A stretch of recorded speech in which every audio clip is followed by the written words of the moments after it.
చాలామంది టీచర్లు పిల్లల్ని నువ్వు పెద్దయినాక ఏమవుతావో చెప్పుదా అంటే కొద్దిమంది పిల్లలు నేను డాక్టర్ని అవుతాను సార్, నేను ఇంజనీర్ని అవుతాను సార్, నేను సైంటిస్ట్ని అవుతాను సార్ అంటారు.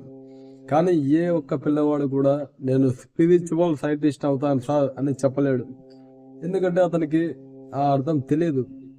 ఇది ఎలా సాధ్యమంటే ఎప్పుడైతే మీరు పద్మాసనం వేసుకుని కూర్చొని ఒక గోడకు కానీ ఆనుకొని లేదా కుర్చీలో కూర్చొని మీ శ్వాసను గమనిస్తూ ఆలోచనలు వస్తుంటాయి పోతుంటాయి అవన్నీ గమనిస్తుంటే ఒకానొక స్టేజ్లో మీకు ఆలోచన రహిత స్థితి వస్తుంది. ఎప్పుడైతే మీకు ఆలోచన రహిత స్థితి రావడం మొదలవుతుందో అప్పుడు విశ్వశక్తి ప్రవాహం అనేది మీ నాడి మండలంలో అణువణువున నవ నవన కణ కణాన ప్రవహించి మీలో తలనొప్పి నుంచి క్యాన్సర్ వరకు ఏ ప్రాబ్లం ఉన్నా కూడా క్రమక్రమంగా మొత్తం క్లీన్ అవుతుంది. ఇది సాధన పైన వస్తుంది. ఈ విధంగా చేయడం వల్ల మన బాడీని మొత్తము శుద్ధి చేసుకోవచ్చు.